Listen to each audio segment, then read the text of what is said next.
This is the day the Lord has made. Let us rejoice and be glad in it. Good morning. I came into the sanctuary this morning, and once again, it takes your breath away. What a magnificent transformation. Everything around us is now a reminder that we have been moved into a new season. It is now Advent, and it is clear that we are preparing for Christmas.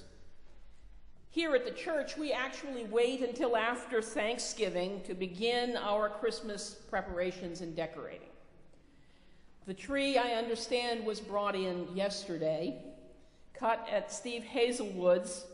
It had a bit of snow and ice on it, remnants of our Thanksgiving, our white Thanksgiving.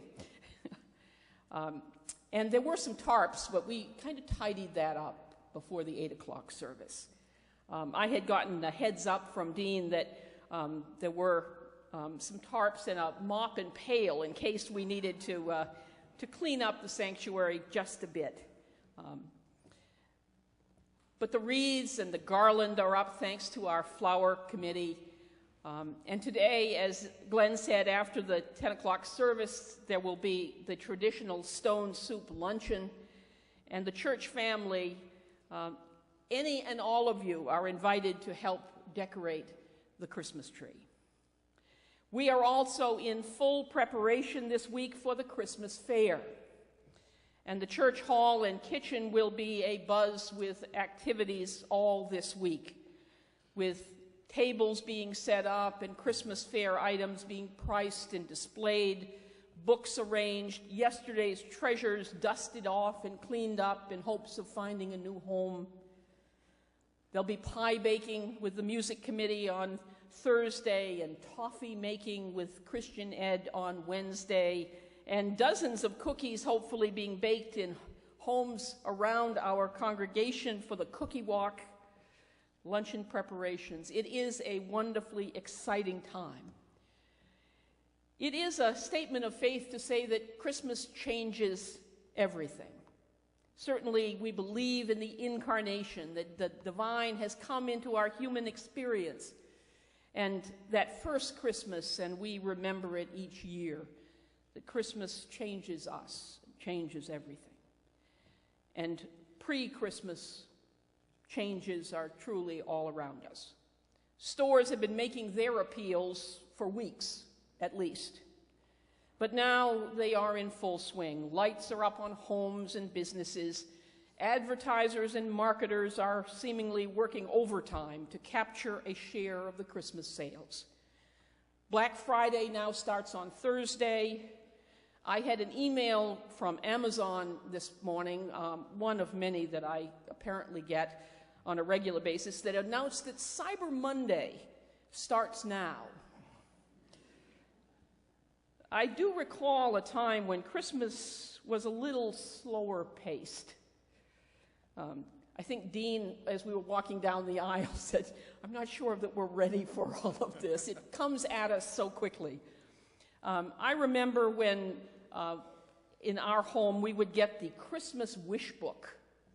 You know, some came from Sears or J.C. Penney. We got ours from Montgomery Ward. But it was always a part of our Christmas, you know, looking ahead to Christmas, to go through its pages and imagine the possibilities for Christmas surprises under the tree. Maybe circle items, or with my brothers and sisters, we were all allowed to pick one on each page. Not that we were going to get all of those things, but, you know, which of those things would you most want to get? We'd kind of skip over the clothes, you know, move right to the toys. Today, we update wish lists online, and we check the wish lists of family and friends. Everything, as I said, seems to move at hyper speed. Some things do not change. There are still 4 weeks in Advent, 4 Sundays. We don't light 2 candles to get ahead of the game. We light 1 on the first Sunday of Advent, and we let it sink in a little bit, reflect on it. That candle we call the candle of hope. And we allow ourselves, at least for a few moments, to quiet to wait, to watch, to reflect, amidst all the crazy rush of things to do and places to go. And despite all of the tendencies of our modern culture to speed things up so that days collide into each other, there are still reminders here that some things don't change across the years, across the generations. We have, as I said, our Advent wreath with its circle of candles that remind us of the passage of time, that draws us closer each week to Christmas. In the church school, students will be making individual Advent wreaths in each of their classrooms. Our candles remind us of the gifts of light, of hope and peace, of joy and love. And I make a distinction between wishes and hopes.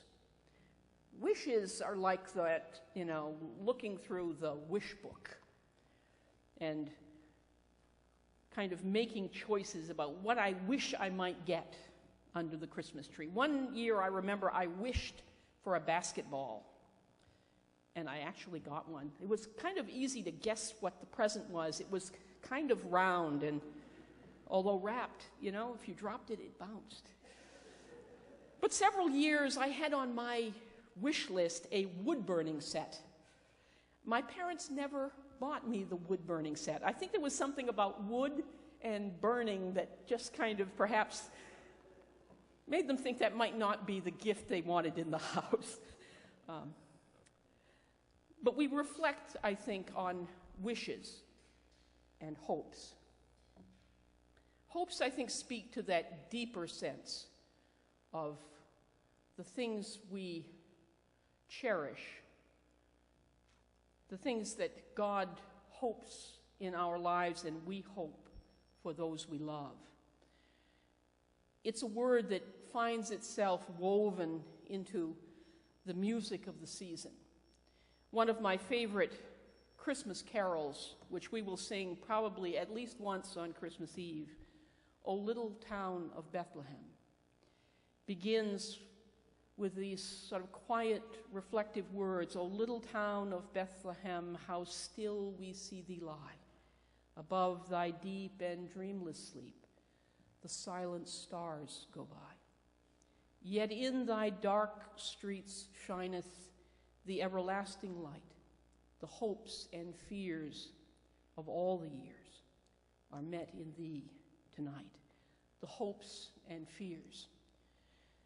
Our scriptures speak of both hope and fear.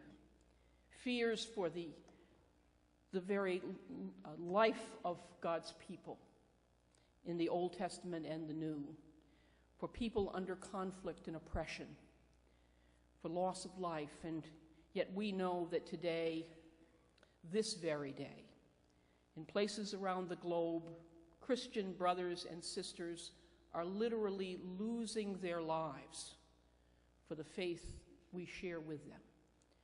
And so we hold them in our prayers, and one of our deep hopes is truly for that peace which will restore security and safety to all of God's people. We want God to break into all of those dark places in our world to make a difference. Truly, to shake the mountains and the heavens. God can change the world, as Glenn mentioned, but he changes the world by changing hearts and touching lives. And so our prayer